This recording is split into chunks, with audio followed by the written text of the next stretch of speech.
So no, we're all used to our twist. It feels like the holidays. I'm trying to look at the bright side. It feels festive. I just can't get used to it. My dogs hate it. I've lived here for They're so like, many "It's time years, for I'm still dinner." not used to it. I'm just not used to it. That's Before I confusing. introduce panelists, I think it's fair for them to know who's in the room. They've met some of you, but just your name, when you graduate, and what concentration you're in. And maybe where you work right now, because everybody is full-time employed. Caitlin, you get to start. Okay. Caitlin Scanarelli. I will graduate in December, so next month. Tick-tock. And I work at SPS Commerce, a tech company downtown. And you're in which concentration? Go ahead. Hi, I'm Shannon Bullock, and I'm in the healthcare management concentration. I currently work for Park Nicollet as a systems analyst. Oh, and I'm done in December as well. I'm Emily Coleman. I'm IMC done in December, and I work for Behringer Ingelheim. Carissa Drew, I am also done in December. I currently work for Medtronic, and I'm in the management concentration. Hi, I'm Brenda Booth. I am going to be graduating in the spring of 2020. I have the IMC background or concentration, and I work for Atlanta Health. I'm Kelly Copeland, and I am IMC, graduating in December as well, and I work for Kelly Scientific. I don't own the company. I just work. Good clarification. People sometimes ask. I'm Rashna. I'm also in the Integrated Marketing and Communication track, IMC for short, and I'm graduating hopefully next fall if I just dedicate my entire life to my MBA. And I work at St. Kate's right here. I'm Nick Carrillo. I am in the healthcare concentration, and I'm on track to graduate in December 2019. I work for Courage Kenny Rehab Institute. Chelsea Larson, I work for Schwann's Company, and I just started this semester, so graduation December 2020. IMC. My name's Morgan Horan. I'm the healthcare concentration, and I graduate next fall, and I currently work at the Center for Diagnostic Imaging. Hi everyone, my name is Anna. I just started my MBA program this semester. I'm doing the MBA General, which is the management concentration, and I plan to graduate I believe 2020. I'm still looking at my schedule, but I think 2020 sounds like the plan. There, I have a question. Where do you work? Oh, I work at St. Kate's. Hi, I'm Micey, and I'm also a staff member at St. Kate's. I recruit students in the undergraduate admissions office. I think my game plan is to graduate in 2020 or 2021 as well, and I'm doing the management concentration. Hi, I'm Rebecca Nash. I work as a marketing manager at an architecture firm downtown. I'm in the IMC concentration and graduating this spring, so very excited. My name's Erin. I work for Atlanta Health, and I will be graduating with IMC. I'm Sarah Jansen. I'll also be graduating in May in the IMC track, and I work for the Carpenters Union. Wide array. Everybody comes to the program for different reasons. There's 3 concentrations, which you heard about today, but what they all have in common is they have come to this program to accentuate their career in one way or another. Oftentimes that means going from one functional area to another. Sometimes that means going from middle management to executive management, sometimes outside of a current company and into a new one, and sometimes within their current places of work. So all different reasons for coming, but the common thread is career acceleration. So let's hear from each of our panelists. I'm going to have them introduce themselves and talk a little bit about their background, where they work currently, and their career path. And if you could each also just address why you decided to go into this line of work. Absolutely. Hello everybody, my name is Vicky Hidalgo. I currently work at US Bank in their campus recruitment and relations arm of HR. I've been in the recruitment space for almost 10 years. Started actually on the higher ed academia side in admissions. Did a lot of work there in student development, and that's translated into a career in HR where I help manage our internship programs and leadership development programs at US Bank, as well as the campus recruitment space, which is exactly this. And then the last thing was, why do what I do? Why? What do you like about it? Helping people, right, and getting them into the right fit for them, whether that's for me at the very high school to college stage, or now where you all are at in a professional pivoting or acceleration phase. It's so exciting to see that journey. That's why I do it. My name is Helen Getzkin. I was Vicky about more than 30 years ago. I started my career with Norwest Corporation, which became Wells Fargo. Out of college, began as a staffing rep and worked my way up. I became the manager of today, you would call it talent acquisition. And I got a call one day from a firm by the name of Korn Ferry International. Korn Ferry is the world's largest retained executive search practice. And I went to work for Korn Ferry as a senior associate, became a managing associate, and was with the firm for 14 years, and got a call from a boutique firm by the name of Stone Murphy.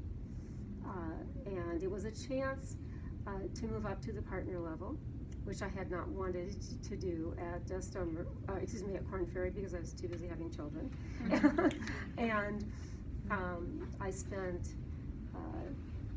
9 years with Stone Murphy, and then I left executive recruiting for just a short time to help a firm build a recruiting practice.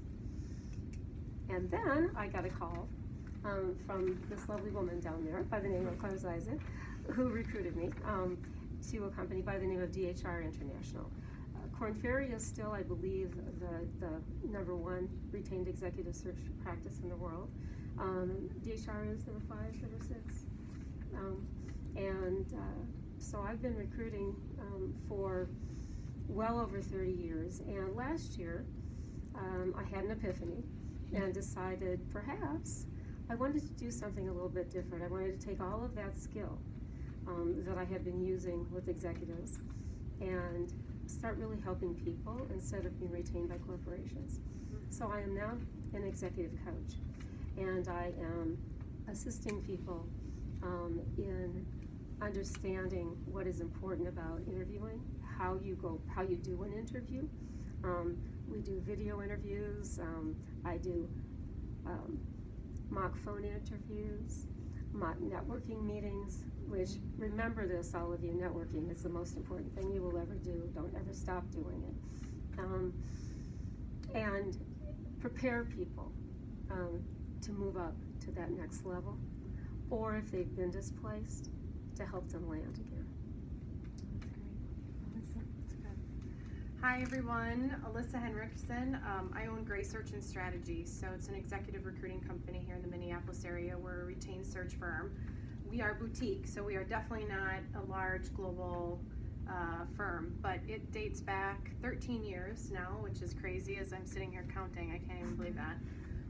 Started with a larger firm in the cities, and then quickly realized what I didn't like about it. And then started a firm in 2008 at the very worst time you could possibly start a firm. You made it. And I did, made it. Landed Polaris and ended up closing over 55 positions with them in about 18 months with all of their facilities. We specialize in mostly mid to executive level positions. And it's a husband and wife team, so I'm most proud of the fact that my husband and I have successfully worked together for 10 years in this business, and we not only travel together, we have 2 kids, we work out together, we're nuts.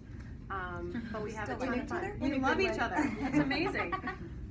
But it's not easy, but I wouldn't want to do it with anybody else. And we sold our first business actually in 2014, and at that time it was a little bit bigger firm, still not huge, but we had about 20 people and sold it to another individual. So, the reason why I'm in love with my profession is, I think it goes back to when I was a kid.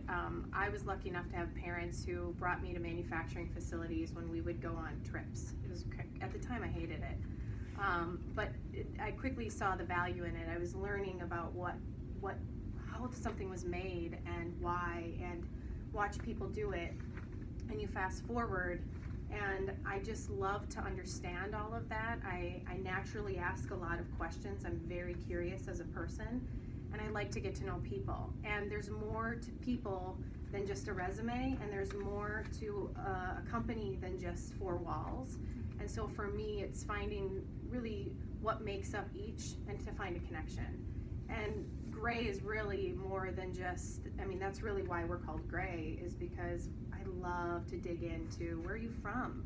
You know, where did you grow up and why? And then as you get to know a business that's out in the middle of nowhere like Winstead, Minnesota, you can really find that fit, and I love that. So that's really what we do. We focus on finding the best fit. We build strategies around short and long-term goals and work directly with the leadership team. So mostly our clients are headquartered here, probably about 75%, but I would say they all have facilities nationwide, so we travel around quite a bit. Very cool. Okay, well, I didn't start my career in HR recruiting and staffing in any way, shape, or form. I graduated from Minneapolis College of Art and Design in 1995 with a degree in design. My BFA in graphic design. I had a visual communications degree. I very quickly learned that I don't visually communicate well. And what the reality was is I didn't love the technology that I needed to use to create design, and I found myself at a firm that's relatively large right now. It's an Ogilvy firm, an agency called the LASIK Group, when it was still just Mark LASIK in the corner office, and I had my screen blown up to 400%, and I'm moving, pixels around on a Hertz car rental ad, and I was like, oh, kill me. I think I fell asleep at my desk. And so I had some wonderful mentors in my life, and one came to me and woke me up and said, you'd be a better account executive on the client side in advertising. And I'm like, oh, thank God, what's that? And so she led me to become an account person, which then lent itself to business development. And that's really where I hit my stride, is doing new business development for marketing and branding agencies. And I did that for a number of years, and I'm fast forwarding here a little bit because I can get long-winded. I did that for a number of years, and then I got recruited to be a recruiter by Robert Half International.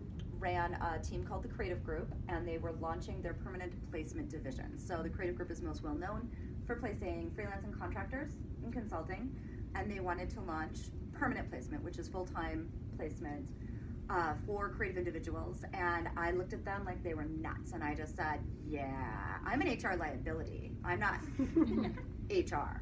And they said, this isn't HR, this is sales, and you come from a great background for it. And so I went to my professional mentor at this time, fast forward many years, a different individual, and I said, I'm being asked to do this, and I said no 3 times. I was like looking around their offices, and I'm like, okay, this is like really corporate, and everybody's got a tie on, and this is like bad upholstery on the furniture from like 1982, and I'm like, this is not me. So I went to him and I said, they're pursuing me. They keep calling me. They keep asking me to do this job. And what do you think? And he looked at me and he said, I wouldn't wish recruitment on my worst enemy. You should do it. You'd be good at it. And so I said, I don't think you like me anymore. But That's funny. So I took the job. I took the job because I was thinking about transitioning away from the role that I was in anyway. And I thought, well, worst case scenario is I'll be paid to be on a job search. Right? I'll be working with all of the advertising agencies to help them fill their placements. And when the right role comes along, I'm just going to slide my resume under the table, which I almost did to Diane once at MRM. As a matter of fact, I was interviewing with the Creative Group because I was applying for a role at MRM. It was Joe's role, the email marketing position. And I quickly learned that I loved recruiting because I got paid to network and drink cocktails. And I'm like, are you kidding me? This is my job? This is awesome. And I got paid well to network and drink cocktails. So I honed my craft at Robert Half International and had the very lucky stroke to be offered a position to help launch a digital media agency. And that was my 1 year of non-compete sit down, where I launched that agency and brought in their entire team in that first year, very deep dive digital, and then was able to open the doors to my company, Click Talent, in 2010. So I've been running Click Talent. We do digital marketing, MarTech, deep dive MarTech for mid to senior, very senior level positions to the C-suite in permanent placement. And so I've owned my firm now for quite some time, and I love it. And I'm very, very niche, but I help a lot of people in a lot of arenas from a coaching standpoint. That's great. That's fun to hear. My whole story. Well, nice to meet everybody. Thanks for having us here. I really appreciate it. I have actually St. Kate's career offices to thank for my start business kind of a story, and I thought I could wrap in some of the questions we were asked to address for all of you. I went to Durham Hall, so St. Catherine's University too is really a special place. And I also have a real love for mission-based graduate programs, so I want to compliment all of you because I think they do a great job developing the whole person. And a search I just recently finished, in fact, try to do one a year in the pro bono or nonprofit, and just finished the VP for college advancement for the College of St. Scholastica. So was able to network a little bit with your president and your head of institutional advancement. So I wanted to share that.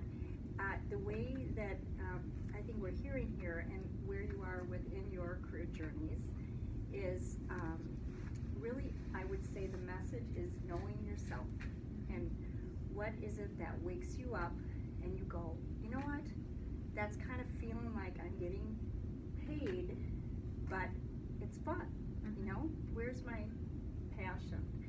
And from the standpoint of my background, I started in education, physical education and health, as a matter of fact. And I actually started at the College of St. Benedict. And at that time, way back when, they didn't have a physical education and health. I was an athlete. And, the light went on for me. That's kind of what I'm going to do, coaching athletics. And transferred to the University of Wisconsin La Crosse because they were one of the top programs in the country. And when I finished, I got an offer to work on a cruise ship. And at that time, you know, I'm older enough than all of you that some of you frankly could be similar to the age of my oldest daughter, who just finished her MBA at Berkeley. So I can tell you, and she would never come to this because she says, Mom, you have to be my mom, not my career counselor. So I'm glad I'm not your mom. But anyway, when I worked on the cruise ship with a FIED degree, the world opened up. And it was fun. I was a Fit with Fun director. And I got off the ship and came back because I was engaged. And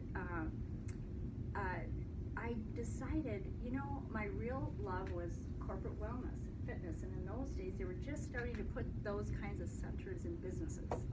And so 3M was going to build one, and I started to network, but it was also a recession. And at that time, I didn't know a lot about business. I'd taken a rec administration minor classes, and I discovered, oh, business, okay, I think I can learn about it. I went to St. Kate's Career Services because they lived in the neighborhood.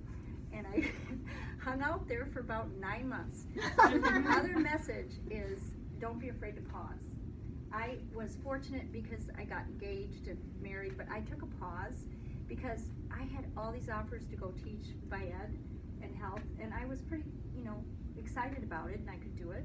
And I was coaching alongside, you know, trying to come back and think about what am I really passionate about? And I discovered this area called human resources. So functionally, I would tell you, discover what is business. You're getting your MBA, but you've got to think about, you know, there's finance, there's HR, there's IT. Think about what is it that, you know, ticks your clock. And I went, oh, HR, huh.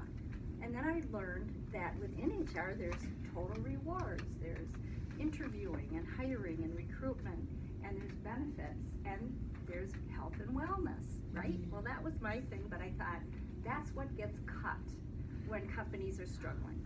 So I thought, gosh, I bet I could interview and, you know, recruit people. You know, I've been a cheerleader in high school, and I think I can do this.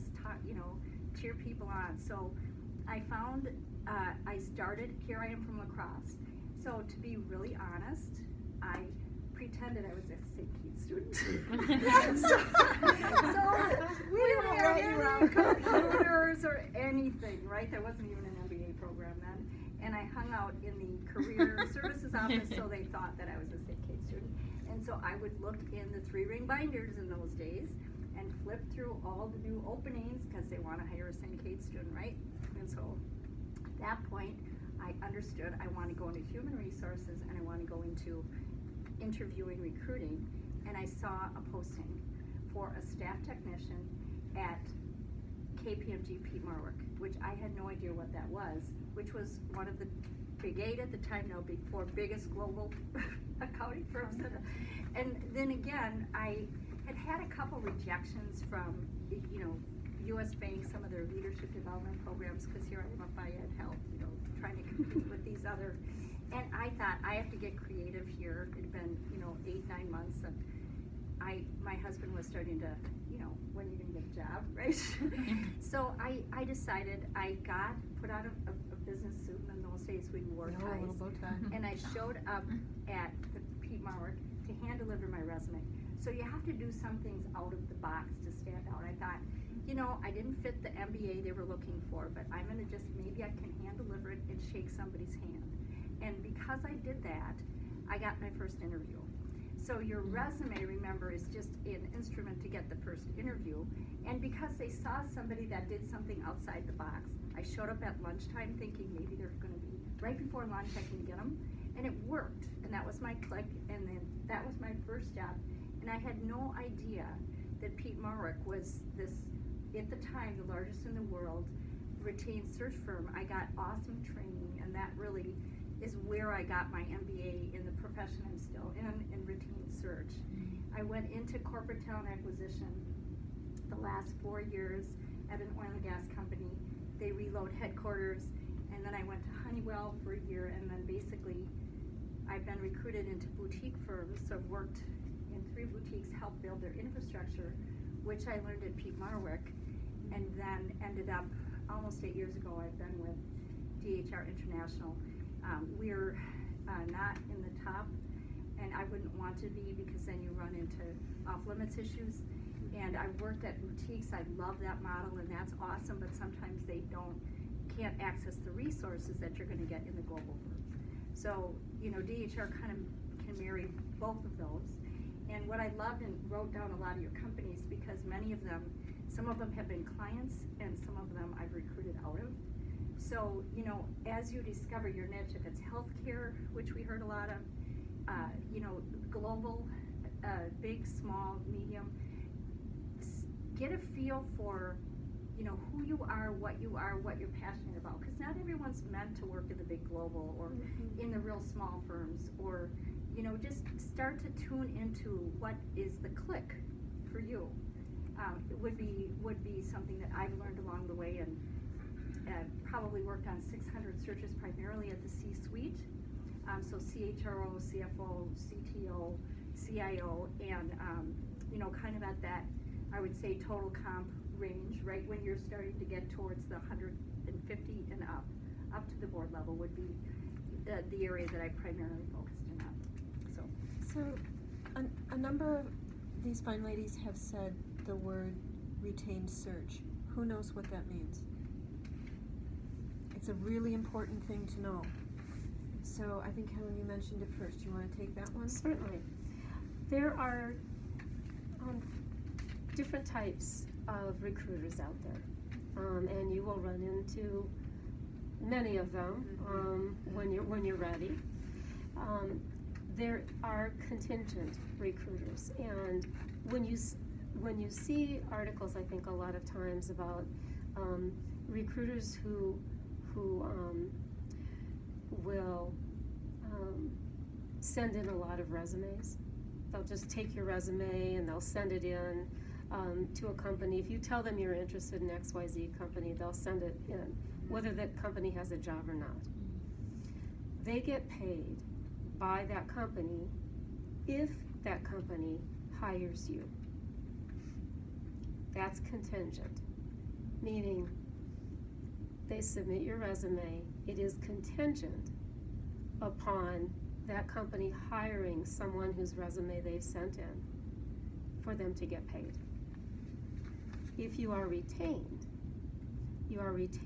by the corporation, usually to do a very specific search with parameters that are usually rather narrow. But you are working specifically for that company, if that helps you at all. When you start out, I think that it is probably helpful to go to the Robert Halfs and to the Core Talents, some places that I think are strong contingency firms.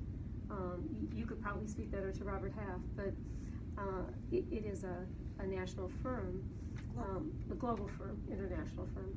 And what you will find when you work with recruiters, and this is probably something that you will need to know. They may post a job, you may apply, you may never hear a thing. You have to stay on top of things always. And then you have to be a little bit careful and ensure that, and my suggestion is always, do your homework ahead of time. Don't send your resume to anyone whom you haven't checked out. Today it's so easy to do it. Back many years ago, without the technology, it wasn't quite so easy. Today it's very easy. So always remember, do your homework, do your due diligence, check out who may have the perfect, what looks like a perfect position, and find out if they really have it. You're talking about a recruiter. Yes. And I just to add, most contingent firms today, I would be almost say all contingent firms today, will not send a resume unsolicited to a company they don't have an engagement with. Simply because that practice is such a poor one, and it is frowned upon by both companies and candidates. So if you're working with a contingent recruiter, the thing to know is they should have a full-blown conversation with you one-on-one, or meet you in person even better, before you share your resume. So they should have the engagement, they should have the client, they should say, this is my client, this is the engagement, this is the job description, I am working on this opportunity, I may or may not have exclusivity with this opportunity. That's the difference. And that's the difference. There might be 2 other recruiters working on this opportunity as well. But I never recommend just sending your resume online anywhere. It's a black hole. It's a pure black hole, going direct into companies, going direct to recruiters. Just sending your resume won't get you there. A good recruiter, their contact information, super easy to find. Like, anyone in this room that doesn't already have my business card can go to my website, can go to my LinkedIn, can Google Cap Duncan, and my contact information is right there. I have no concern about stalkers. I have no concern about criminality. Have my phone number. Fine. Have my email address. Fine. So a recruiter, if you're applying to a job through a recruiting agency, talk to somebody first. Have a one-on-one conversation. Because then you're going to get to know, like, really, are you really working on this job? Are you really committed to this? Do you really have the engagement? Do you have the job description? Talk to me about the budget for the opportunity. They should have all of that information, and if they don't, run fast, because there are more bad contingent recruiters out there than there are good contingent recruiters out there. There's a super high turnover in that industry. An even higher turnover is with recruiters that are recruiting for contract positions. It is a grind. Bless their hearts, it's a hard job. It is 24/7. It is demanding.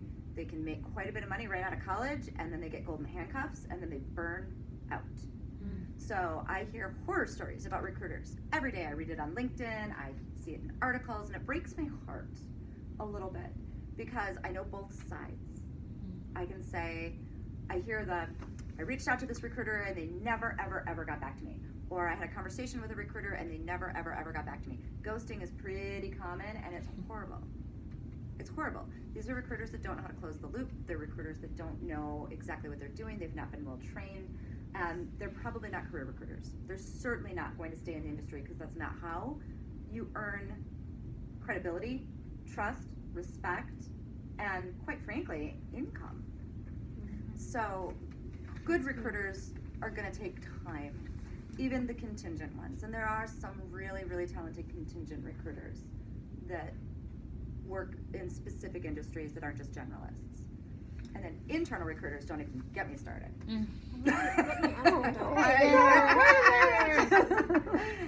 Since the black hole was mentioned, I want to ask about this black hole. And so, as U.S. Bank, if U.S. Bank is a company that I've targeted, I've always wanted to work at U.S. Bank, and it's a good company, great CEO, great press. I go online, you have a jobs portal, I'm sure. How do I get noticed at First Bank so I don't get lost? Good question. So actually, Helen and I were briefly talking about this at the beginning, and I think this idea of, should I just push my resume forward and get it out there? I would kind of point out her point of doing your homework ahead of time and trying to find that connection. So again, to get noticed, right? Because now it is going to be all electronic. Going to the door, probably they're going to say, great, can you send it to me electronic, right? But I definitely, the doing your homework part, finding that connection. And when we were talking, you know, she nailed it right in the head. It could be someone at the gym. It could be right in LinkedIn, makes it so easy now. LinkedIn's your best friend. Yes. And use it. And yes. Google too. Google. And Absolutely. make sure your profiles are stunning. Yeah. Starting there, I think, is the first space, because then you can, or St. Kate's, right? They have my arm of talent acquisition, again, is campus recruitment. So my job is to come here and work with these fine ladies over here and trying to recruit you guys and try to place you guys, right? So this right here already is I'm already a contact through your own campus. So, and then beyond that, right? So as you continue to connect with different people, asking, it's always going to be beneficial to ask. At the end of the day, you want to find out who the internal recruiter is that's working on that particular job posting or that requisition, and being able to have a conversation with them. And it totally can be before you apply. I think that's a misconception that we often, as a candidate, may often not realize that, oh, well, I haven't applied, should I even reach out to ask? Absolutely. You want to know what you're buying before you click the yes, confirm payment button, right? So I definitely, as you find the recruiter, schedule a call, talk to them. Internally, there are good and bad recruiters, right? To that point, and I think and you can get some signs from there, right? As well, whether it's an opportunity, maybe they already have filled it in. I would tell you that, sometimes recruiters that don't respond, there's already a candidate and they're in a different stage, and it's just kind of gone through the posting, so they should be able to tell you they've made an offer, right?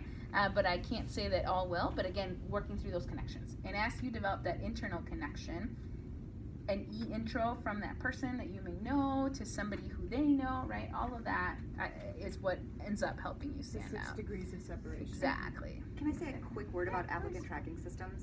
They suck. Yeah. So what does US Bank use? Taleo. Okay. So my husband worked for Taleo for 10 years as an integrations consultant, and I know a lot about the back side in the human resources information systems side of applicant tracking systems. So everybody in this room is going to have to use an applicant tracking system at one point or another, and we are all going to say, it sucks. They suck. They're not built for you. They are built for Vicky. The interface for the internal recruitment team is lovely and actually upgraded on a very regular basis, consistently upgraded and made better. And it integrates not just your resume and application, but then it moves you through the interview process. And then it moves you through the offer process by having you fill out maybe your W-4 and your I-9 forms. And then it moves you through the onboarding process, and it helps you onboard. And like all these things that once you actually get the job, you don't even know the applicant tracking system that you're using, that Taleo product, is still working on your behalf from the other side. But when I say they're not built for you, they're not built for recruitment. They're built for the recruiter, Vicky, to say, Caitlin, please apply to this requisition so I can put you in my system. Okay. Most companies still think that they're using it for some kind of recruitment, but the problem is when you get a job posting and you put your posting out and you have 864 people apply to it and only 3 are legitimately qualified because more of us go for quantity over quality and we don't even read the job description. Can't even tell you how many times I've worked with companies where they put a job description out that's very specific in like paid digital media, and I get people that are like, I'm a mural painter. And I'm like, so like the list of technology that we had as a requirement on this is, but you still applied, and now you are you, do I respond to that? Yeah, I have to, because you know what, it's rude not to. So if you're going to be a good internal recruiter, and I've done some internal recruitment for a digital agency, responding to it and saying, you know, thank you but no thank you is the right thing to do. Yet when you get 864 of those, you do start to ghost out on some of them, because after a while, on the other side of it, I'm like, why, you didn't read it. You didn't read the job description. You were going for the Hail Mary there. Or how many jobs did you just apply to last night? 48 jobs, you didn't read any of the job descriptions, just whatever was new and popped up and what's open. So be mindful that that black hole, it's a black hole for a reason. And there's plenty of blame, and I hate to use that word, to go around as to why it's the least effective way for you to get your next job, in my opinion. Just applying online is the only 2% of all jobs, according to Forrester, are gotten through just applying randomly. Well, the one thing too, I wanted to pause because I didn't hear too many people say that they wanted to either work in recruiting, to become a recruiter. We heard all different things. And to the extent that you really try to avoid the recruiter, and if it's whether you want to be a CIO or a CTO or a head nurse, you really want to network with that functional leader and find out who's got the job that you would love, who's got your dream job, and then you build relationships within that function with those people. Let's say you want to be a head of operations for a company. Don't spend time with recruiters internally. Spend time within all the operations functions. Yeah. Know who leads it. And then before they even do the search, the hiring person is more important than the recruiter. A lot of people mistake that, and that's the difference between retained. When we're retained, I get probably a dozen people who are looking, who send me their resumes, who think that I'm there to help them find a job, and I'm not. And so I'm there, I automatically forward it to our in-house proprietary research team. The time that you want to spend is, you know, who are you and what are you? Are you trying to become whatever it is?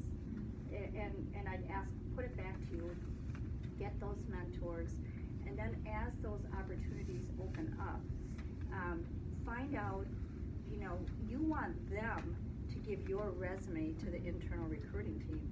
And you want them to say, here's Sue Smith, and I want you to interview her before it's even posted. You'll be front of mind. That's, I think I'm trying to get you to put your mindset towards who are you, what are you striving to become, and then you won't ever have to go through some of these other things, because when we are hired at this point, I'm going out and I have to convince these great people to consider the search that I'm working on, because that's the passive candidate. You want to be the passive candidate. You don't want to be the active candidate looking for a job that's, you know, competing with all these other people. You want to be so outstanding at the chosen field that you're developing skills in, so that I'm out there hunting you, okay? I just want to tell you, that's a really important distinction. And if you spend too much time looking at postings, you know, once it's at that point, you're competing with too many people. Way too many people. So you really, you know, I go back to this know thyself. And, you know, what got me in was CHRO, that's where my head was. That's what I was going to go towards. And then I figured out what are all the functional areas I need to get good at. And I built a career and been able to raise 4 kids. I went back into search because of the flexibility. It worked well. So is it IT, and especially your generation, you're going to have 3 or 4 different changes, and you're going to work for many different companies. So the other thing is become an expert within your industry. So many people, the preparation, you should be able to tell me, for example, if you work for a healthcare system, and I noticed this on some resumes, a big, easy mistake that's made all the time. You put Park Nicollet. Well, what's Park Nicollet? Well, you better describe it. You better be able to tell me it's this size in revenues, this many employees, it has this many systems, and, you know, talk about the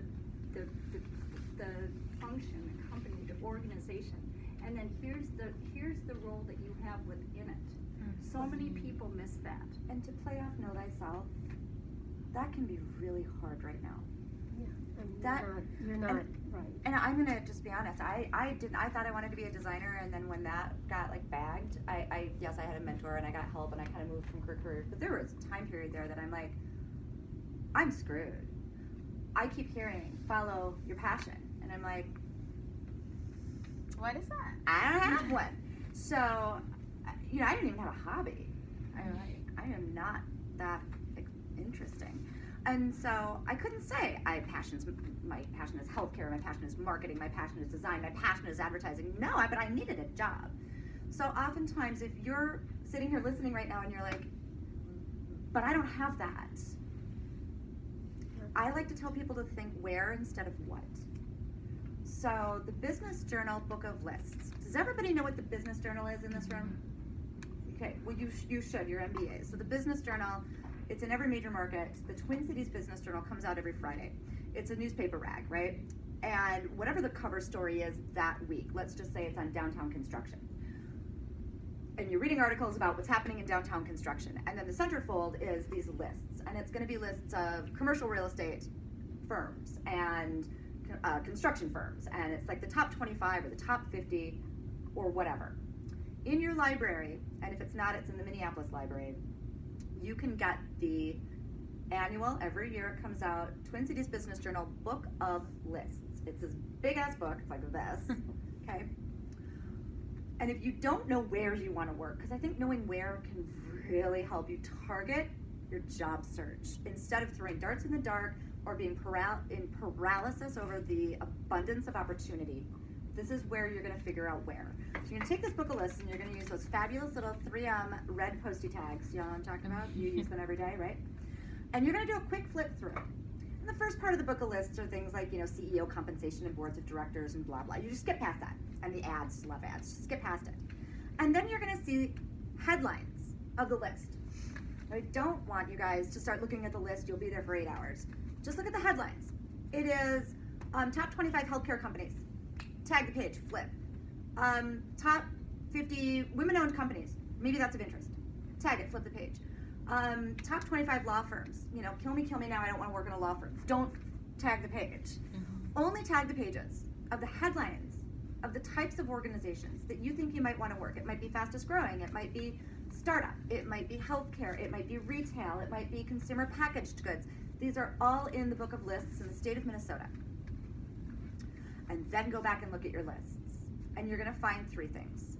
You're gonna find companies you entirely forgot were headquartered here. You're gonna be like, huh, Holiday Station Stores, they're headquartered here. Who knew? Completely forgot. You're gonna find companies you've simply never heard of that you wanna go investigate.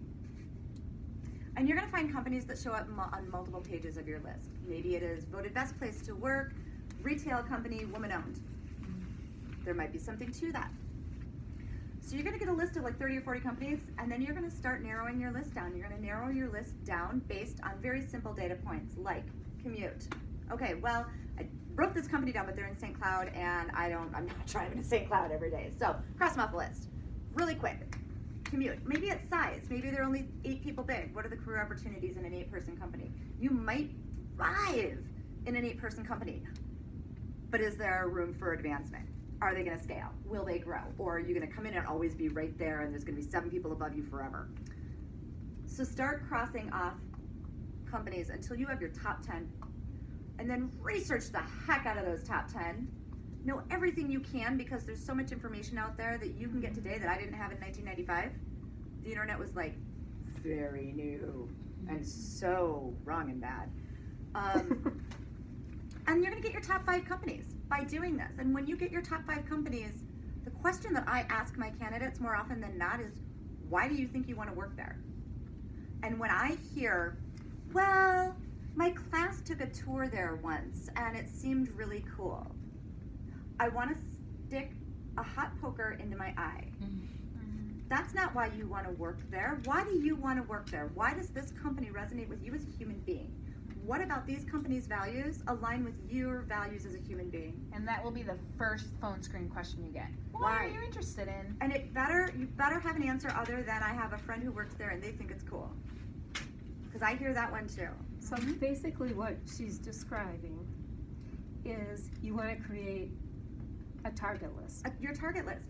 Once you have your target list and why, then you can use LinkedIn to go find people that work there and go meet them. And you can be like, look, it's not that I'm even looking for a job. I just want to know you. Will you spend 20 minutes with me telling me about your career?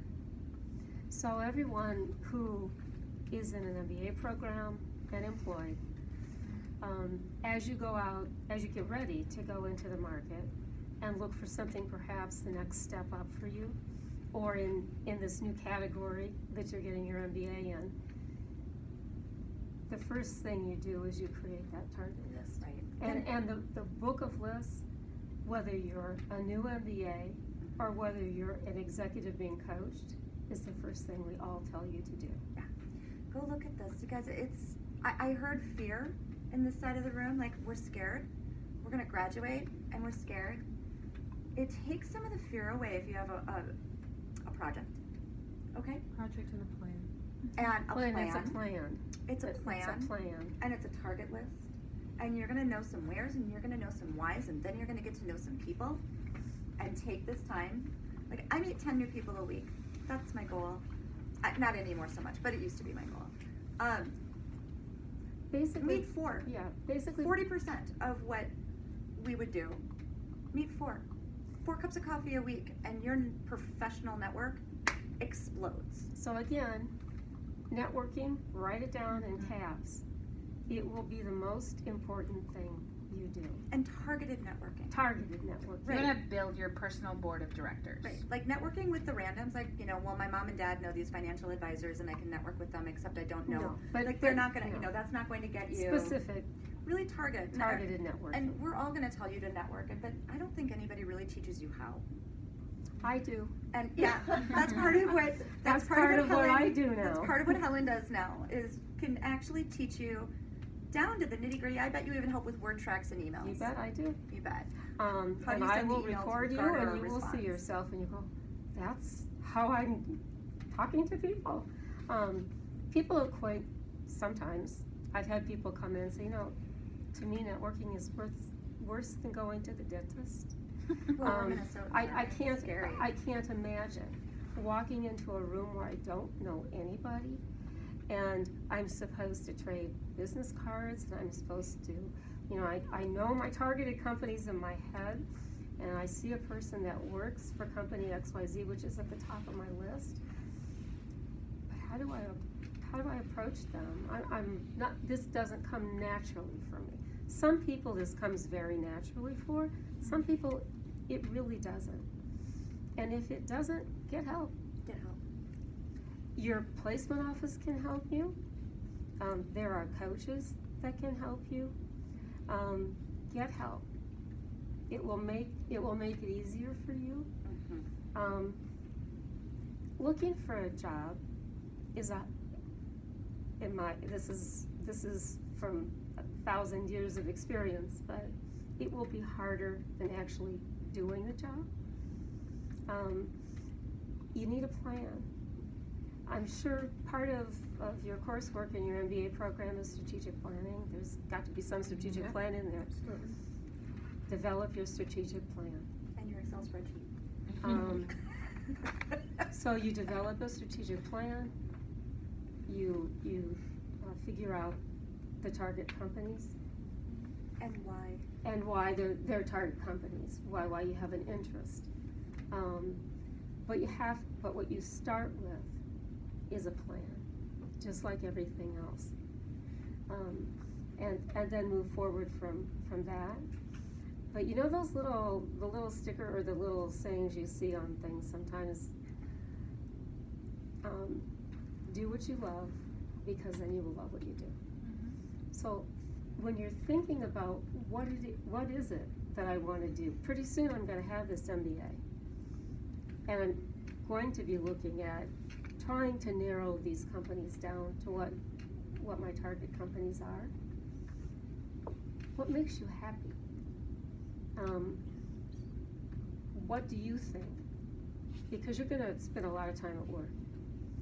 What is it where you feel that you can add value based on your education, based on your own interpersonal style? Because if you're able to add value and you find an organization that you're interested in, and if you're fortunate, you'll find an organization that perhaps might cross-train people, and that's a question you want to ask, by the way. So just also remember, when you're being interviewed, you should be interviewing as well. That's good advice. And the one question I will throw out there to you right now, that I tell all of the executives that I coach, is ask that company, when you think about who the people in this organization who have been successful are, what traits do they share? Because they may say something and you may go, whoa, this is the wrong culture for me. So that's something you want to look at too. I think that's really important. I think is have a plan. Develop your list of target companies, and I would tell you to have 10 rather than 5. And network. Meet the people that work there. But go onto LinkedIn if you've got your private, or you've got your target list, and you've got areas that you're going to be. Some of you are in marketing. Some of you are in other areas. So whatever area of interest you have, look people up on LinkedIn that have that title, that have marketing at XYZ Corporation, and you can do that. And I would be careful not to use title, only because the search function with title sucks, but you can use marketing as a keyword. As a keyword. Right. And then maybe there's you might be surprised who comes up. Then I'm going to also suggest that the industries that you're interested in, most of them will have some type of events during the course of the year. Make sure you attend those. They're networking events. They might have a speaker. If I have someone I'm coaching right now that is an IT executive, and I literally send any event that I see and say, you might want to attend this and network.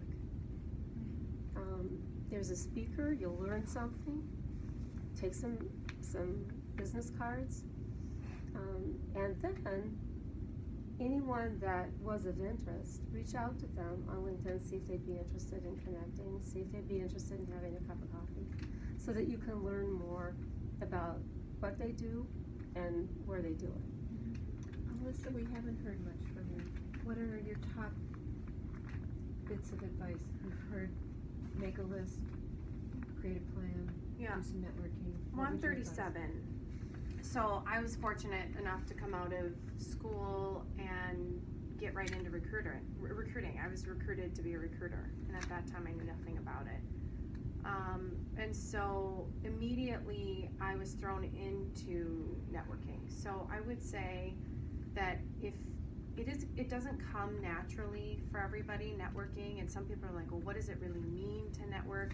I mean, it's just about asking questions. I mean, think about the people who you're sitting with at work and start just asking, hey, what does Bob do? I'm really interested in what Bob does. And do you know Bob really well? And could somebody introduce me to Bob, or just walk up to Bob and say, this is my name and I'm really interested in what you do.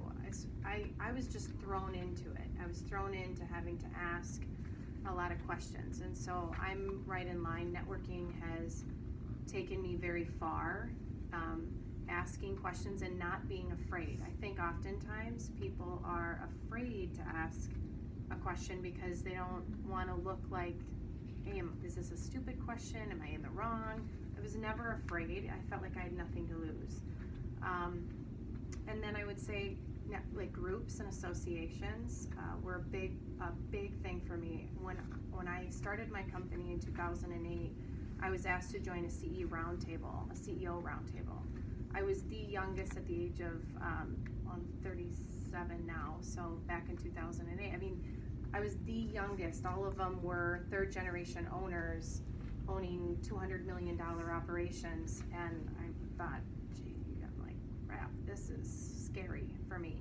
But I thought, if I don't jump in with 2 feet, I'm gonna learn so much. And so I think when you feel the fear the most, it means you should go forward with that, because you're only gonna learn more. Being surrounded by people like that, asking for some of them to be mentors. The VP of Polaris that I worked with is a mentor of mine today, and that has taken me, so far in my career.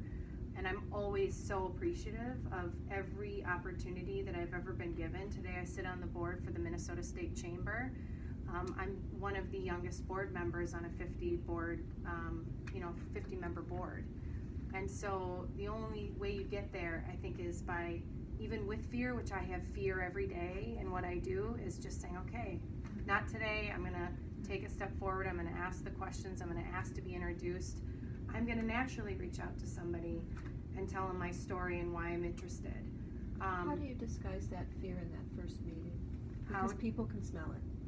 Yeah, you know what? I think people could smell it on me initially when I was 26 and starting a business, and it's why maybe I didn't get as many opportunities. I don't know how I landed Polaris, but I did it at that age.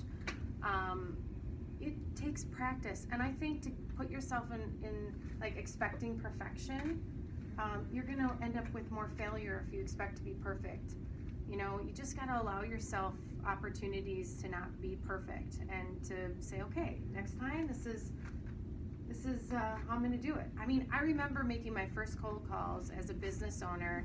I had this house and a Great Dane staring at me, and I literally practiced with the Great Dane. I am not joking. I was like, here's me in a mirror on the phone and the Great Dane staring at me in the face, and I thought, if I can get through this with that face looking at me without messing up, I can get through anything. It was, you just gotta kind of do different things and be completely out of the norm.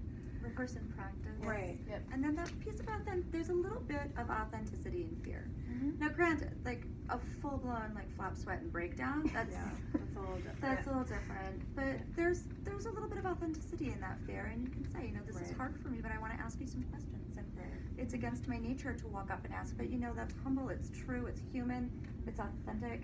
It's just saying, can I ask you some The other thing I'd add too is you guys are all working professionals right now. Yeah. There are plenty of opportunities where you will have the opportunity to engage in a strategic conversation or talk with a leader, whatever. Don't excuse yourself from those situations. Right. I think we get into situations where let's say we're talking here and it's something that may be above me or whatever. And say, I'll talk to you guys later. Engage, right? Mm-hmm. Like learn and listen, and if there is a question, tactfully and respectfully ask it and be part of it, because at the end of the day, that's how you're going to grow, and that's how also people and leaders in your own organization are going to begin to view you in a different lens. Yeah. I've read that most resumes get looked at for 10 seconds or less. They're screened, not read. Agreed. how do you create a resume that that is powerful in a 10-second screen, a 10-second scan? What do you all look for in a resume? I'll also add really quick. I do want to go ahead. to the Taleo point, to our to our systems point. A lot of that gets flagged for us. Like, do they meet all these requirements, right? So thinking and being conscious about what you're putting into applications into those systems and whether they've all been told to like search engine optimization their resumes, but that becomes false as well. Yes, And exactly. So how do you find the balance between salt and peppering your keywords? Isn't it? Yeah, I mean, it's a lot. Sometimes you have to be the keyword search with applicant tracking systems have changed quite a bit over time. So it used to be you'd find like 10 years ago these like resumes that were just basically keywords. You know, there weren't sentences, there weren't bullet points, there was no description, it was just jargon, so that they wouldn't get popped out of the system. And so the search optimization and the search bots inside of applicant tracking systems is far more advanced than it ever used to be, and it can't read sentiment, but it can come darn close. So just to the keyword point, you want to be careful not to litter your resume with keywords, but you do need to, like, if it will count your years of experience, and if you don't have enough years of experience and the job requires 8+ years and you've got 7, you won't get seen. No. That's, I think, what Vicki means. Vital flag for certain things and knock you out.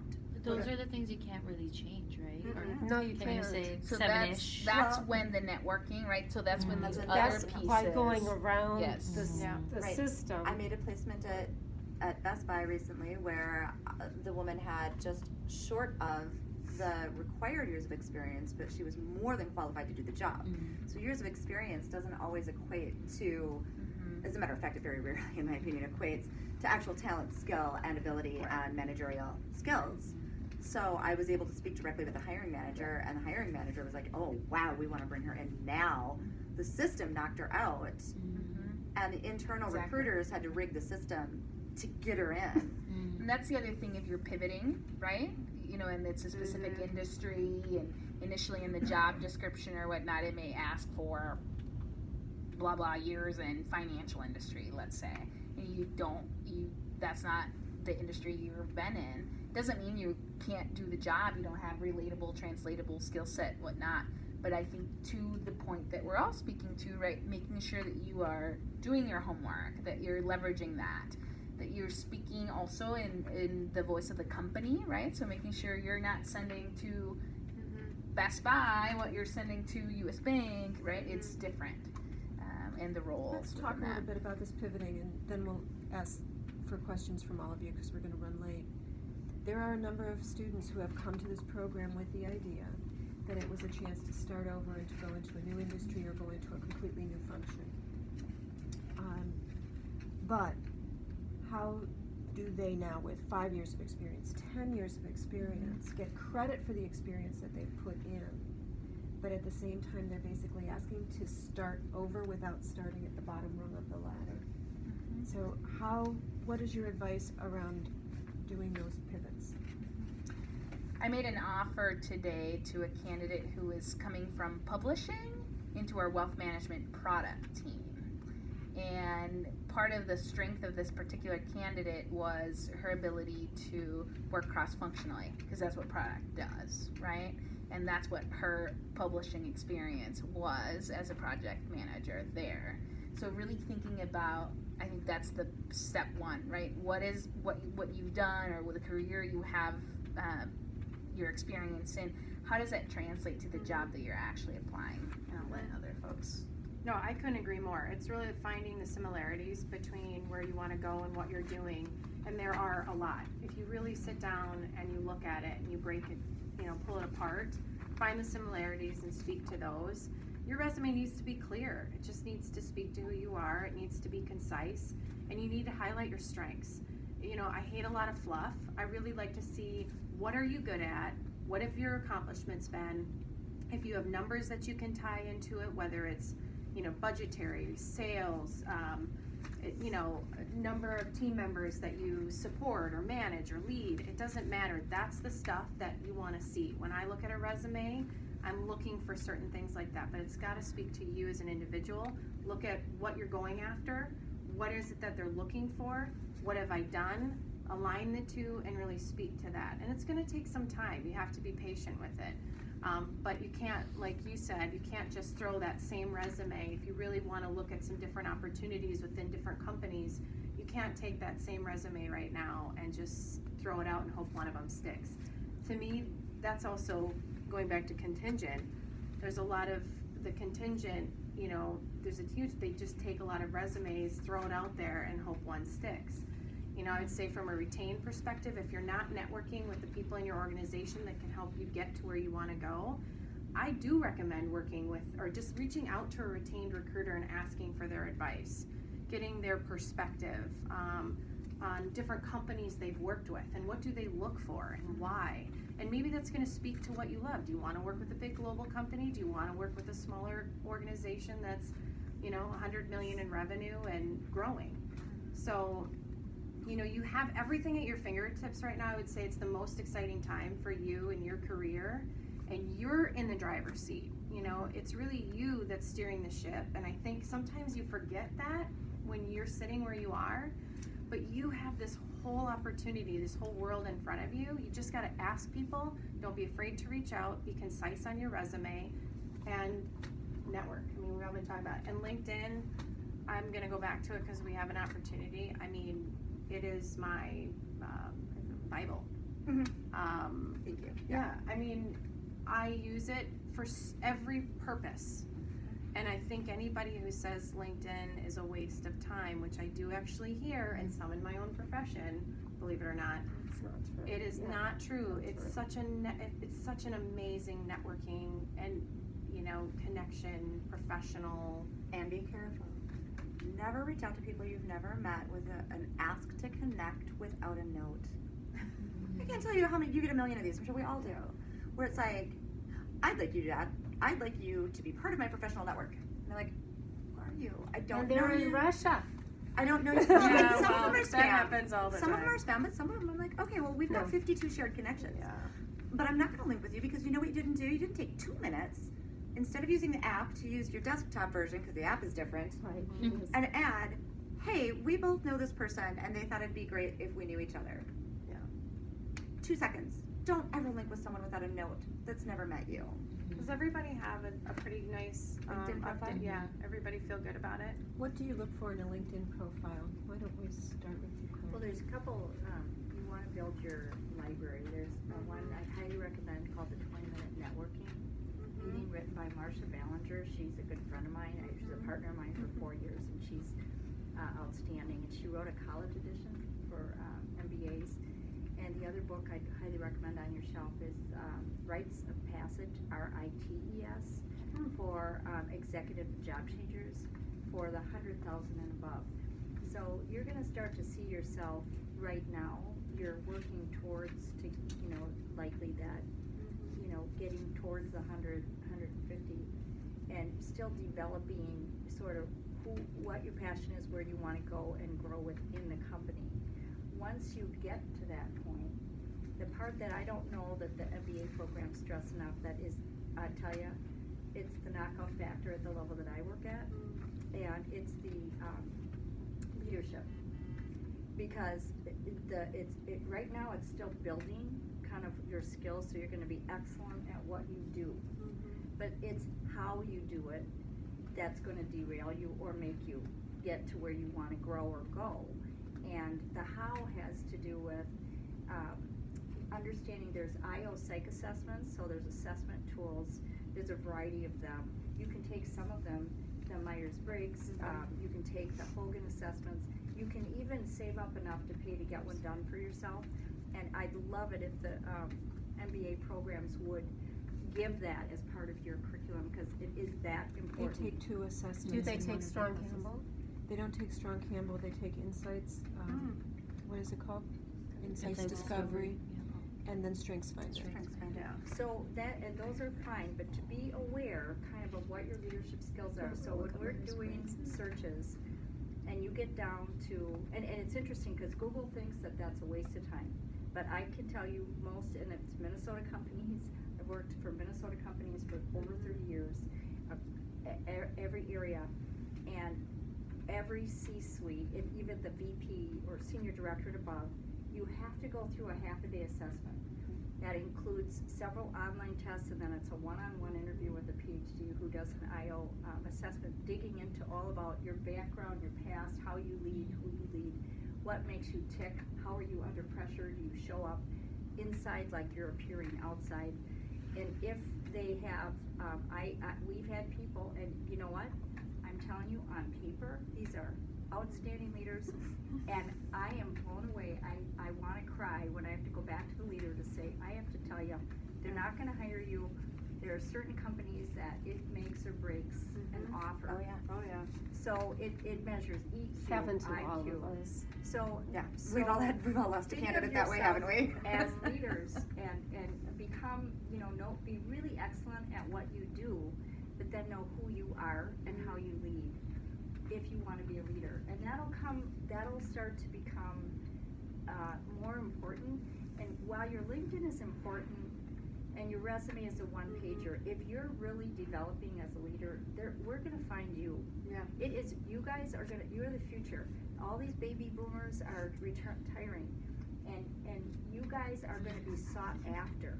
Seriously, you're going to be fought after and sought after, because you're investing in yourself through your MBA, but then know who you are and what you're great at, and then, and don't take it so seriously. You know, don't get so busy making a living that you forget to make a life. So there's a balance within, those are just a couple. So fill up your library with the right books, know who you are, what you are, and be who you are, be authentic. So I'm going to tell you to make it easy on yourself. There are plenty of people out there that can help you put a resume together. There are people out there that can do a LinkedIn profile for you. Yeah. Spend your time doing what you networking. Yeah. No, spend your time, if there is a company that you, or the top 10 companies that you have on this list that you've put together, you're looking for people in those companies. You're going to try to reach out to them and say, hey, I'm completing my MBA. However, I've been working and I have these skills to offer. Could I invite you to spend 20 minutes with me and let me buy you a cup of coffee? Try. You may call 10 people. 2 may take you up on it. That's 2 more than you had without trying. It's scary to do. It is. And it's scary to hit send on that email, right? You're like, send. Turn it around. If somebody were thinking about coming to St. Catherine's for the MBA program and they're an undergrad right now and they reached out to you and said, would you spend 20 minutes with me if I bring a cup of coffee? I'm thinking about this program. Would you share your experience with me? How would you feel about receiving that email? Feel pretty good, right? So when you don't hear back from someone, it's because they're a poor email manager, that's just my joke, or they just got really busy, you fell below the fold. People aren't inherently assholes, but we tend to internalize a non-response as personal.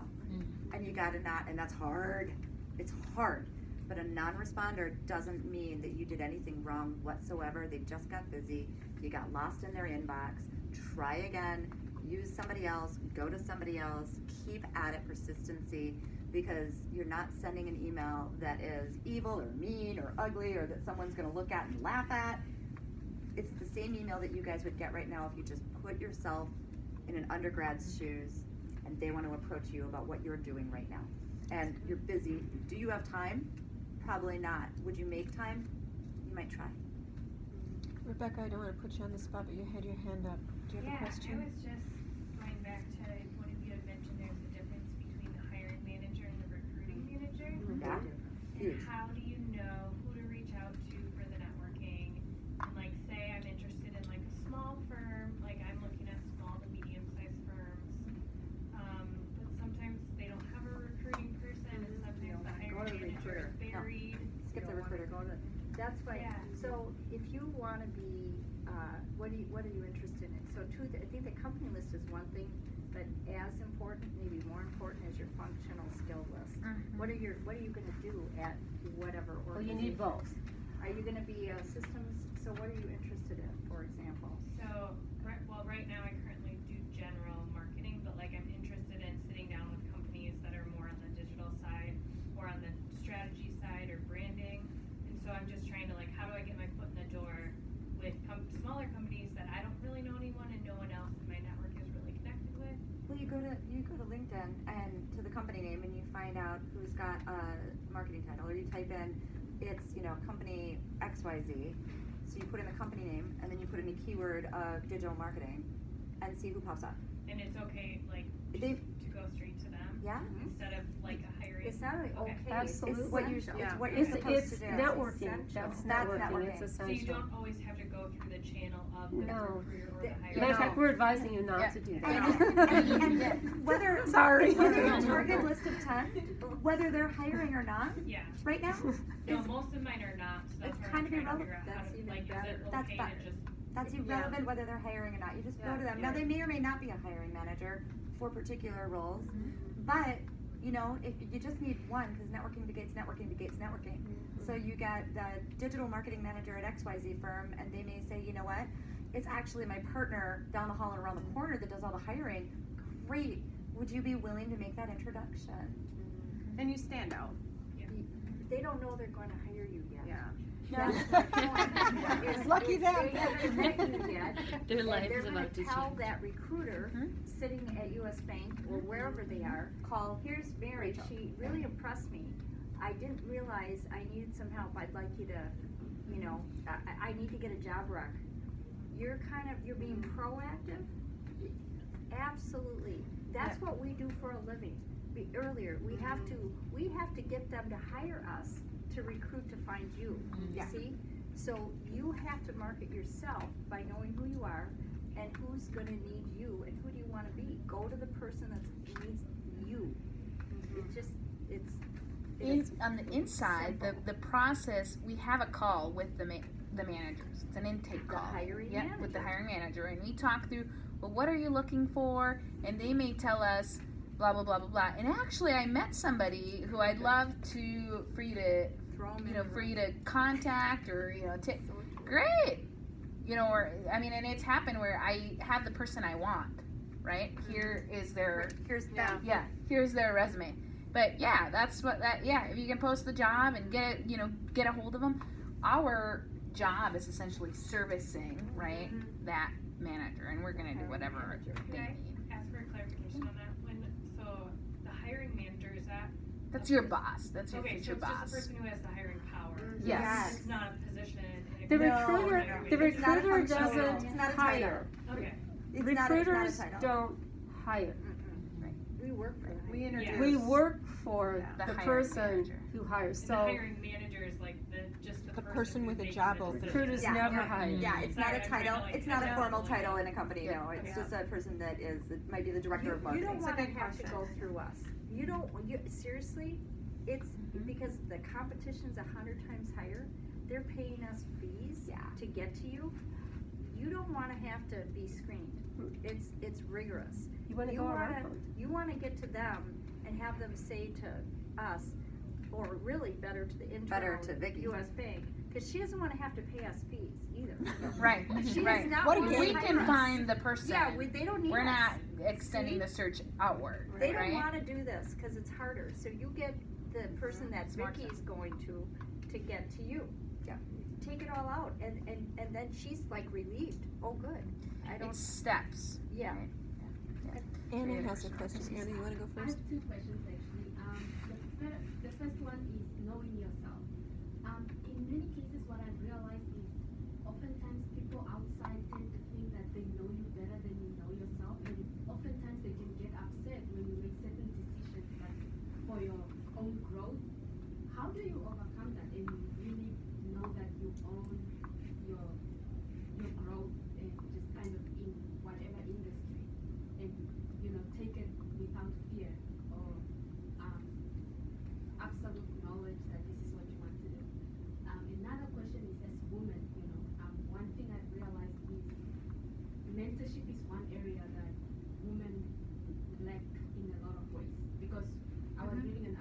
says more men mentor each other. Like a man walk in the room and they look up and they're like, we are going to help you get there.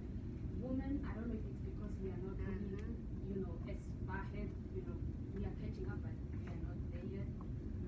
How do we make sure that we are doing that? Or you can request it and know that these people have the best interest for you and they are looking out for you and helping you grow. So those are my 2 questions. There's a lot in there. Yeah, you're in charge of your own destiny. I think at any point for me when somebody's tried to get in my way and tell me something that they feel is better for me, I've just stayed focused on my passion and really where I want to go, and I've never ever been afraid. If I knew deep down that's where I wanted to be, that's it for me, that I go after it. Nobody's ever held me back, and they should never hold you back. And totally different. Like, I was diagnosed with auditory dyslexia when I was 6. I was told I was never going to be able to have a normal job ever at that point in my life. And you make a choice, right? And at that point, it was my parents who said, nope, we're not going to let this happen to you. You are going to succeed, but you've got to be a part of it, right? You've got to take ownership and continue to go and grow and do whatever you have to do to learn. Now I sit on the board for the International Dyslexia Association. So I only say that because I think there are a lot of people that are going to probably try to redirect you or tell you to go down a certain path, and you're like, wow, it's really cool that they see that in me, or they don't think I should go there. It's you making that decision and sticking to it. One of the best pieces of advice to that point I've ever had was nobody can want it more than you want it. Yeah, That's it. Like, nobody can want it more than you want it. Yeah, and you keep going after it. I mean, it's so, but I think it's a really great question. And as far as women goes, you know what? I sometimes still ask myself that question. I feel women need to continue to come together and build each other up. At work, we need to support each other. We should not be sabotaging. We are together in this, and yet, I still not there. We're not there. Find women groups. I will say, and it's not that you only have to be a part of women groups. I'm not, but there are some really great leadership. Like Leadership Delta.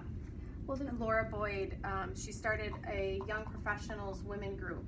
And I will tell you that has been instrumental for every single person who's gone through that. It's extremely affordable. You don't have to do that, but there are so many other, like you reaching out to any one of us and going, who are some women that you get together with? And in your, if you spot somebody at work just that is a leader and is a female, just say, quite frankly, I don't even know if I know what you do, but you seem really good at it. And just from a female perspective, I would love to just get some guidance and sit down with them. And my mentors over the years weren't official formal mentors. It was never formalized.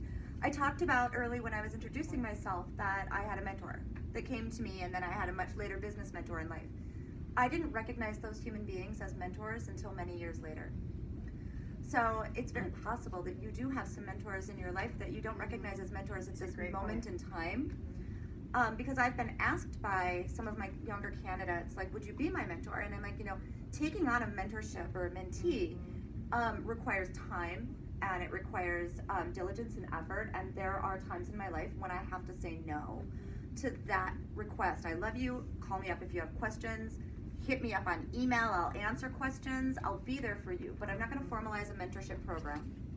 But then I did sign up to be a formalized, structured mentor in an advertising group for the Minneapolis Mad Women. And so I have a mentee that is going through a career transition and wants to move to New York. And so I'm working through how she can do that and my network and how can I help her. So there are about 1 million opportunities if you look for them. There's the Coven, which is a co-working space in the North Loop of Minneapolis where I'm a member. And they are extremely wonderful group of many, many women. They have a lot of events. Almost every night of the week there's an event, and they're not all member events. So you don't have to be a member to go to those events and meet other women that are either entrepreneurs or very experienced professionals or peers to say, wow, look at what you're doing with your career, let's talk.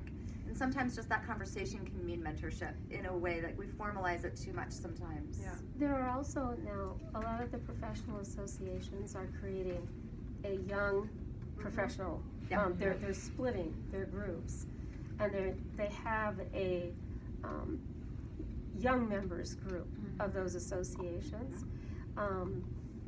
I would look for opportunities like that, so that you know you can. There's tons of them in marketing. The state chamber has Leaders Lab. That one would be younger professional as well. I'm going to tell you something a little different too. I sat on the board of the Alzheimer's Association for 6 years, and so I was on the board and on the governance part. But they also had a young group, I forget what they call it, they play tag football. It's blondes, brunettes. But anything that has touched your life, there is an association for. Run, walk, bicycle, whatever it is, get involved. Those things circle around, and there are people that surprisingly you will meet who will be willing, who actually become a mentor just through those activities. And networking is never it's never over. It's never over, but it's also very rarely is it mutually beneficial in that moment. Oftentimes networking is going to benefit one person over the other at that moment that you're sitting there having that cup of coffee and networking. So remember that, because it's scary to reach out like, well, what value am I bringing to this person that I'm networking with? They're going to bring me all this value, and am I bringing them value? Well, yes, you are, just by being yourself and being you and being talented. But 2, you're going to pay that forward. And that's where mentoring, I think, and networking can go hand in hand, because you're going to pay that forward. You guys are going to be the ones that get those emails saying, you know, you're a senior leader inside of XYZ company, and I'd really love to know you because I'm about to complete my MBA. You're going to be that. Pay it forward. You know, the other thing you had asked is knowing yourself, and so you have to be confident to say no, thank you, turn things down, take risks, move laterally, do internships that pay nothing, and you have to be able to take rejection comfortably. So when I go back and I think about being, Fayette had just finished a wellness, and then I said, you know what, I'm not going to work for a period, I'm going to go into business, and I'm going to go into human resources. I had a lot of people tell me I was crazy, and I turned away about 3 offers in my field that I had just invested time and money and come off a cruise ship, of all things. The other thing, you have to be willing to get on the cruise ship. Now, I had no idea, but I had done a lot of choreography, so I got asked to do this Fit with Fun. And I was kind of scared, going to Miami, Florida on a cruise ship. And I took a lot of crap and teasing, right, at the time. And, but when I came back, the eyes got open to, well, I don't want to just go into education. I want to go into business. Yeah. Well, Claire, I have a college loan now, and now what in the heck? So I did the pause, and I turned down opportunities, and I got rejected from some of these bigger places. And finally, I was big and bold, and it was scary. And St. Kate's, I have to thank, I saw the opening, and I was really out of the box, and I took a risk.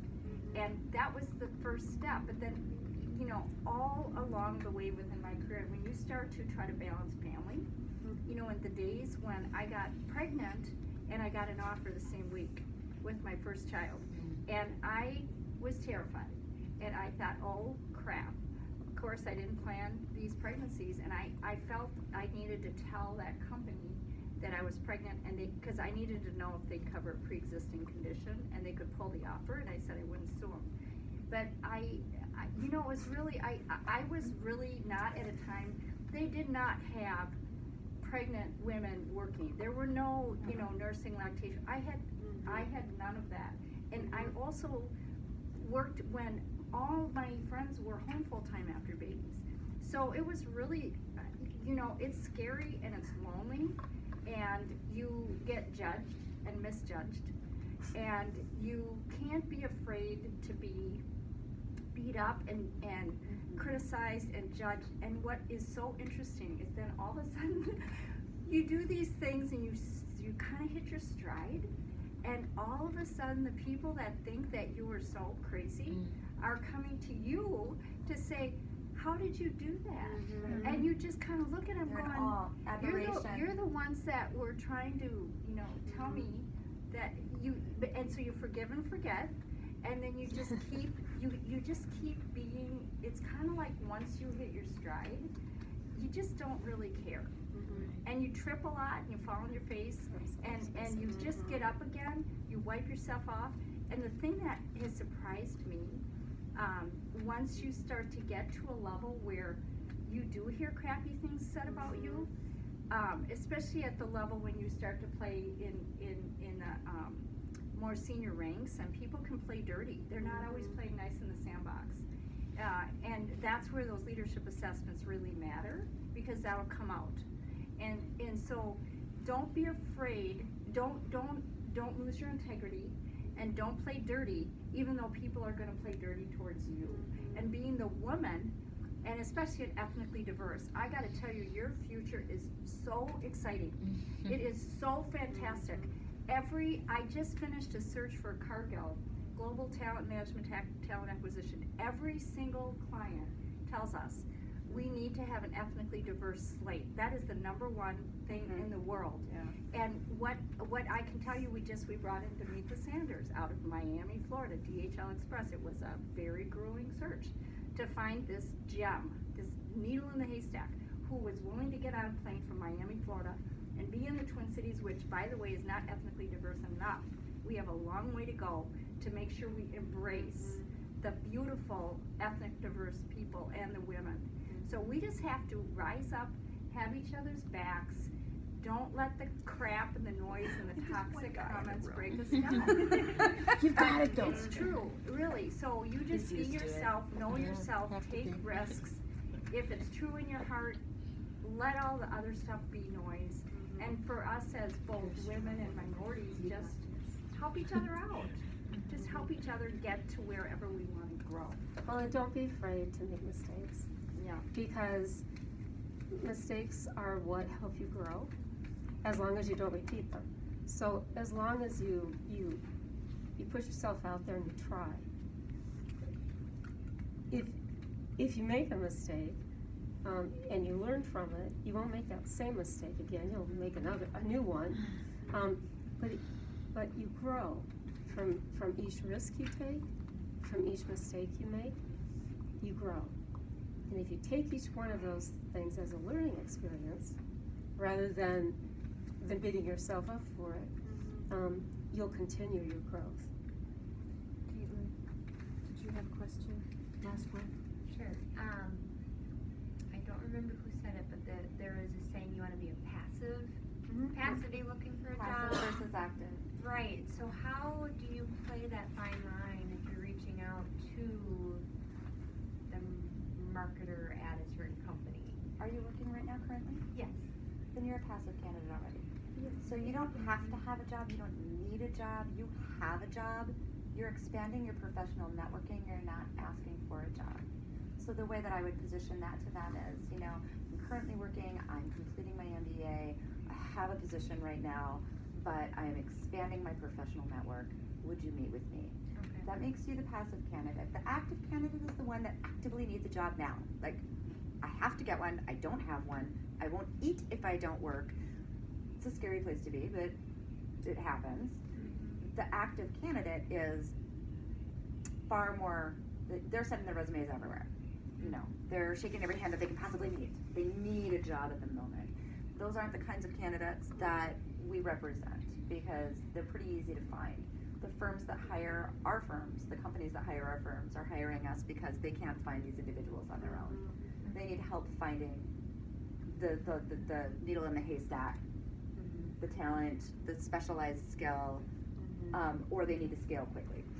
And so being the passive candidate is far more attractive to organizations than being active, which can sometimes be construed as desperate. So on LinkedIn you can say, I would never say that. Because I've seen people do that, and I have they're too. they're working. Which And is I- why And I think that is an my absolute comment mistake. on They made a get mistake. somebody to help you, With your LinkedIn because don't profile. do that. Don't do that. No, never do that. Never say you're actively seeking What employment. about on LinkedIn, there's a background check, though, that you can put as a. Yes, you can say that Yeah. you're open. You're open. You're open. That's okay to do. You can The say you're open open to is opportunity. okay, because that's, isn't it? Open to new opportunities. Yeah, I think we So that's okay to do, because that's not Yes. active. Yes. Yeah, Right. on the background. Yeah. So it's You not. have It to doesn't dig- show up, it doesn't, Exactly. it doesn't on your show up, it profile. only shows up, to recruiters, I think. recruiters. It's our, it's But a it doesn't function for say us. that you're active, it's just, all it says you're open. Yes. That's what all. I'm asking. You're open Yeah, to hearing. yeah, definitely, put Good that one clarification. open, yeah. Okay. I have a question. So, I guess I totally lost my train of thought. Personally, and this is out of scope, let me know. I'm looking for help on how to speak to all the great skills and talents that I have. Where would you recommend? So that's not a great skill of mine. So I'm looking for help. Where is a good place to go for that? Helen. Helen is Do you specifically, or? That's I'm trying to understand. Well, until last she year, just and started so, yeah, I She's coach people. doing executive coaching now. Yeah. So I literally sit down with people, and I will give you, forms to use to Flesh it out. to flesh out your interview, and then I actually will interview you. I'll say, look on LinkedIn, find a job that is something you have an interest in, and then I will develop questions to ask you, and I will tape it using my iPad, and we will both critique it. And you can do that, you can have a parent do that with you, except they won't know how to help you develop questions. Right. And have those informational interviews again, right, with the people that you're hoping to get the job, and ask them about their job and listen, because that will help you, right, kind of interview with somebody else. Put yourself kind of in that interviewer spot in some way without making it very obvious or direct, but listen to how they respond to questions and what they're thinking, and jot down, oh yeah, they may talk about strategy, right, in a different way than what you initially thought about, and you're like, oh yeah, that totally makes sense, and I actually have that experience. So put that in your portfolio. I agree with Vicki 100%, except for the fact that I hate the term informational interview. Yes. Yep, Because yep, it can easily be shot down. Like, I'm seeking an interview. I wouldn't use that. Yeah. I wouldn't use the term. I'm looking for an informational interview can simply be, we're not hiring right now, shut down, done. You gotta know. Yeah. Now, how are you gonna overcome a no? Like like there's literally hundreds of thousands of sales books on how to get past the objection. You know what I mean? It's not an easy thing to do. So, saying the word informational interview, I would usually just say, I'd like to learn from you. Can I have a cup of coffee? And that was and then expanding my professional when you're network. there and you're meeting with this person who's been willing to sit down with you, they're going to expect you to be able to ask them questions. Yeah, go prepared. Go prepared. Yeah. Again, that's something you have to do. You have to you create your questions, and the last thing you do when you leave, you thank them for their time, and then you say, I thank you so much for spending time with me. What can I do for you? Don't ever forget to do that. Don't ever forget to send a thank you note. Kiss it death. So important. Kiss it death. And if there's an opportunity, too, if it comes up in conversation, to, if there's somebody else that they think, or they drop another name, again, would you be willing to connect me with that colleague of yours that you think is, because now you're linking, right? And now they're going to make an e-introduction, and now the association comes from. Is there anybody else in your professional network that you think I should meet with? And you always ask that question. Yeah. And what I would tell you, you go in with, rather than a resume, is what I call an executive summary. Short. 1 page. It's 1 page. It's short, but it has your target companies on it. Yeah. And then you ask people who you're meeting with, these are my target companies. Is there anyone you might know at any of these companies that you'd be willing to provide an introduction for. That's all you do. That's all you ask. Some will. You'd be surprised. And that's how women help women. That's how people help people. People help people. I've had both male and female mentors in my career. I actually have probably had more male, which as speaking to Claire, I got assessed early on when I was with Norwest Corporation. It was a career development assessment, and the psychologist was Penny George. If you've ever gone past the Abbott Hospital, there's a building named for Penny George. And she told me that I saw I was in my 20s, and I saw the world through rose-colored glasses, which I probably did in my 20s, and that I was going to have to learn to watch my back, and that most likely I was going to be less supported by other women. Yeah. And I didn't believe her, and I told her that. I said, "Oh no, that'll never happen." It happened. It happened more than once. And matter of fact, when the whole Me Too thing started and everything else, I actually called the gentleman who recruited me from Wells Fargo to Corn Ferry, and I sent him a text, and I thanked him for mentoring me and teaching me he had been a CEO of a business, for teaching me all the things I didn't know about business, and for always having my back. Yep. I just sent a similar note to my first mentor that said, "Thank you so much for teaching me over many years the difference between strategy and a tactic." We've kept these nice ladies a half hour over schedule. Thank you all for everything that you've contributed tonight. It was amazing. Very helpful. I think everybody kind of walked in here a little bit afraid and now has a whole toolkit to work with. I see people taking notes. You're on page 3, page 4 of your notebooks. You all came away with lots of great advice, tips, ideas, and you have much to be grateful for. Thank you all. Oh, it was our our pleasure.